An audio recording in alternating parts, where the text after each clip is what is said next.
Hi, I'm Michael Campbell, the founder of Glossika. And today I'm going to explain kind of the big picture of how declensions and noun declensions work. So nouns usually change in a lot of languages based on where they occur in the sentence. Now what I want to do in this video is basically explain sort of a rundown of how all of these work across languages. So first we have to look at language and what the sections of the sentence and their specific meanings in each of those sections. Now when we use a verb in the sentence, the verb will often connect with several different kinds of nouns in the sentence. Now all of these connections with the verb, if the verb requires a certain number of these, all of these things are the arguments on that verb. So you can think of the verb as like a function that takes specific arguments. So for example, if I give something to you, there's actually two things here. There's the something and the you. And so you are the beneficiary of the giving. So the verb to give actually has this function of taking two different arguments. So we can also increase the number of arguments in certain kinds of verbs. And so we can call this the valency of the verb. For example, the valency of give in this sentence is actually 2, but it's actually 3 because there's also a subject. For example, I give you the book. Okay, so there's I, you, and the book. So it has a valency of 3. Now some verbs, they have valencies of 0 in a lot of languages, like it's raining. The it in English is just a filler. Okay, so in this video, basically I'm just going to run down through all of the different kinds of declensions that happen in languages and how these declensions have simplified over time. So in some languages like English and Spanish, there are no declensions. They've all disappeared, but it's still a good idea to understand how these things have evolved and changed over time so that when you approach a language that has more complex situations, you can actually dive right in and start understanding how it works right away. So first of all, there are kind of stative verbs. Stative verbs really focus on the status or the condition of something. And so with a stative, normally we have a predicate after the verb. So sometimes we can connect that predicate with adjectives. For example, it is cold today or it is hot today. And so this cold or hot is just a predicate. But we can also use a predicate noun. So in the case of the predicate noun, if we're talking about, for example, I want to be a doctor or I am a doctor, I'm not doing anything to the doctor, so the verb is not actually causing anything to change or happen on that word doctor. I'm just equating it. So that's what we call the copula or the equative kind of sentence. The thing is that in a lot of languages, this doctor has to undergo a change. And so that change in some of the Slavic languages is called instrumental. But we can actually call it a translative case. The translative case is meaning to become something. Now this can also occur with a lot of causative verbs. For example, something can be turned into something. Okay, so this translative or predicative noun often takes like an M ending in Russian and other Slavic languages. For example, if I want to say I want to become a doctor, I would say vrach is doctor or doktor, and you can just say doktorum or vrachum. So you add that M ending. And so some nouns are feminine, and so they would just add an A ending on that. So the other kind of the other thing that we notice about the sentence is that there's also a subject in the sentence, and that's in the nominative case. For example, if I say the student wants to become a doctor, then the student is just in its normal nominative, unchanged, the dictionary form of the word. So normally when you look up words in the dictionary, you're only going to see the nominative form. You have to deduce what all of the other forms are with the different endings on the words.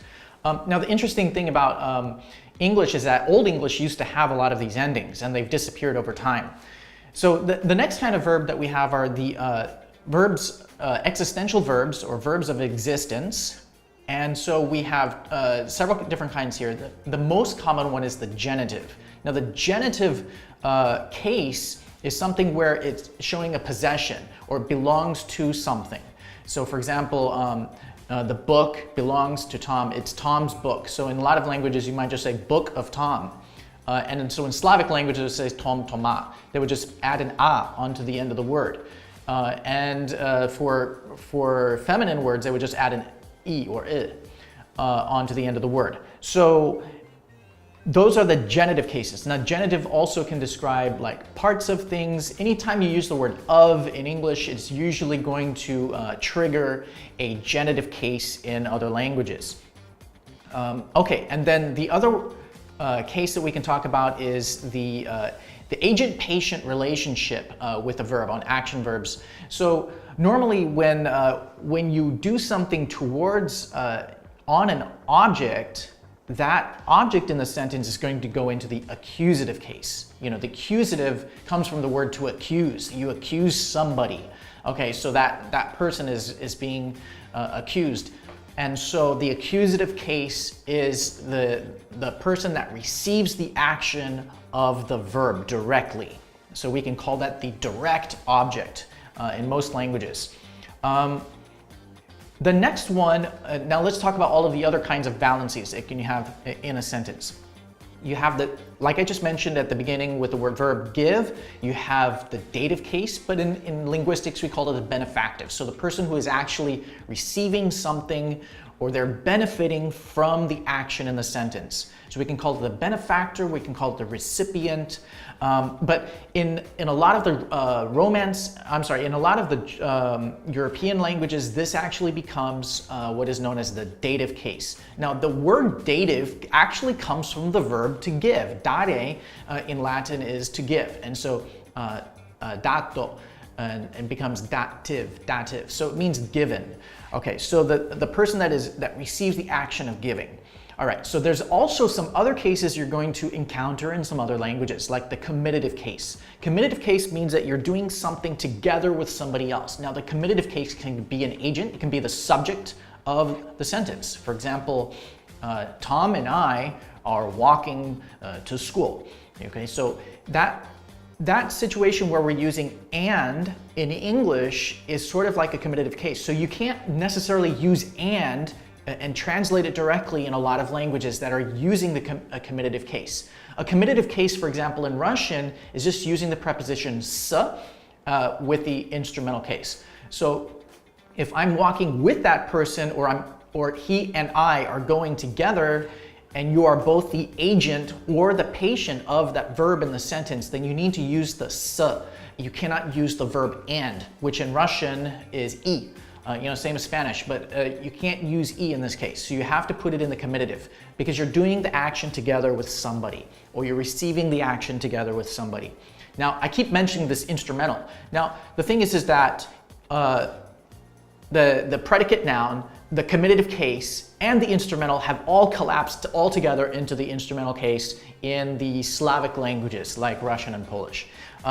So the interesting thing here is that the instrumental also has its own case, its own definition, which is to use something to go do something else. Now, the funny thing about the English verb to use is that it's really hard to define in terms of whether it's a causative or a stative verb and whatnot. But actually, the verb use in English is what we, and in many languages actually, is how we actually express this instrumental case. For example, I'm using a pencil to write, or I'm writing with a pencil.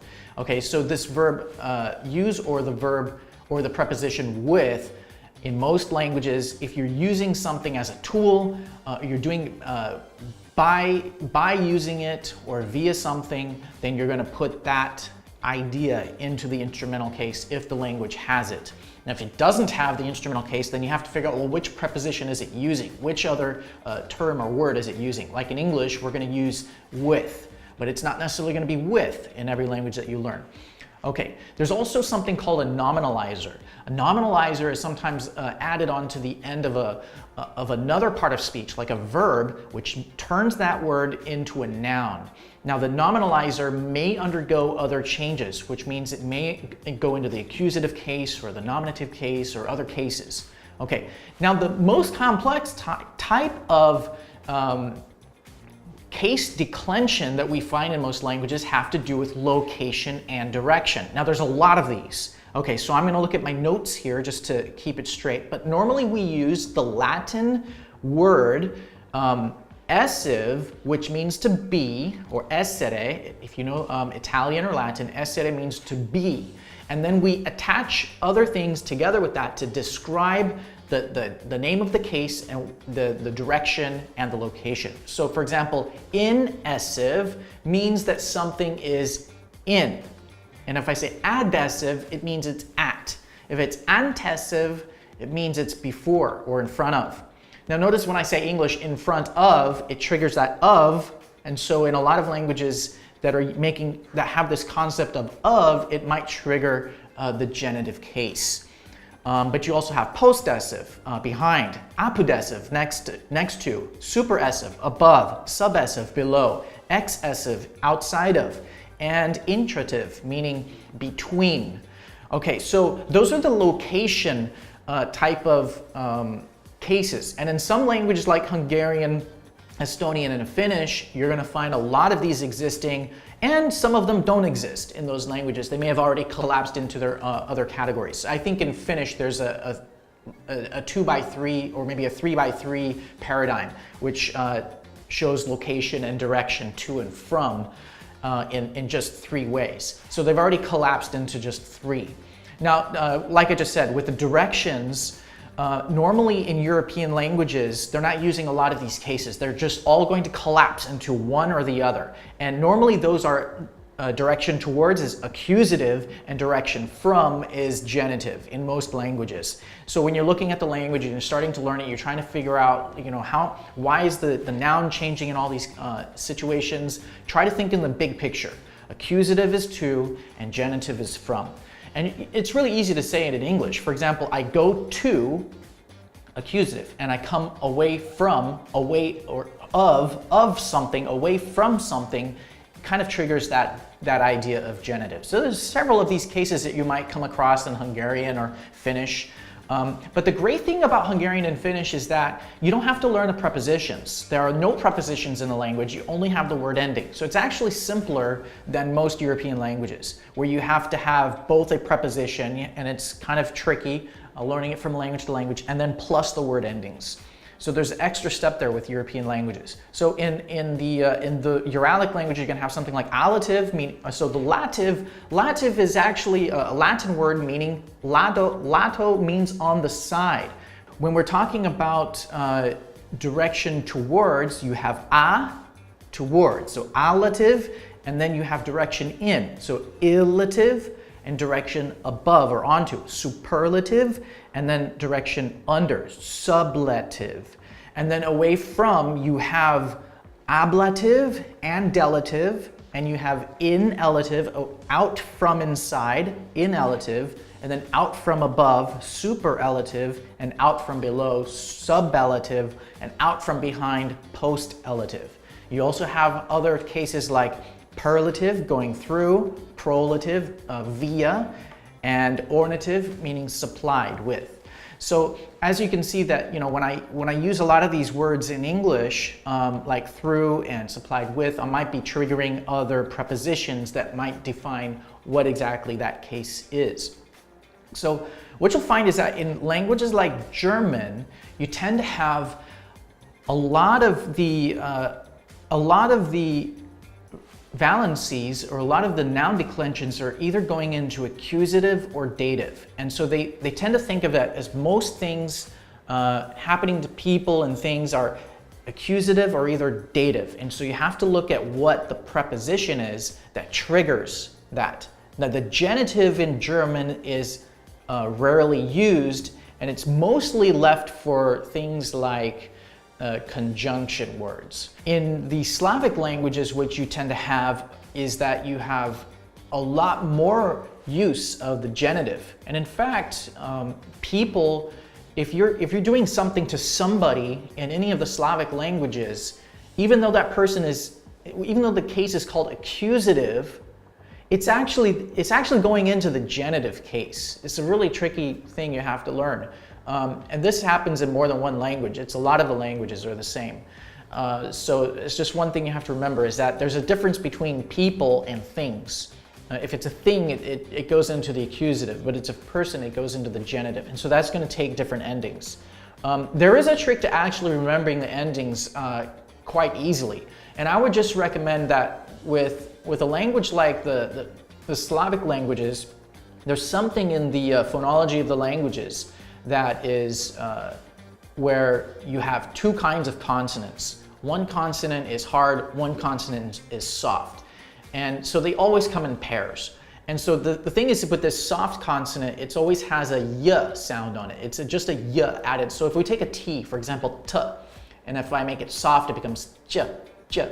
And in a lot of languages, that might be written with as a C. So the idea here is that with the soft consonant, if you learn all of your word endings without the soft consonants, for example, in Russian, you have two kinds of endings. They're either O or ye endings. So forget all the ye endings. Just assume that you can come up with those on your own. Just remember the O endings. For example, if I say the instrumental case, om or yem, I don't need to remember both of them, just remember om. And then you can just create the ye endings for, based on the one that you remembered. So it's a whole lot easier to remember them that way. And it makes your work, it probably reduces your work down to like maybe a third of what you had to do, because most of the masculine and neuter endings are exactly the same. You only have to remember what the masculine and feminine and then add the plurals. So it reduces the work quite a lot. Anyway, I hope that helps you understand.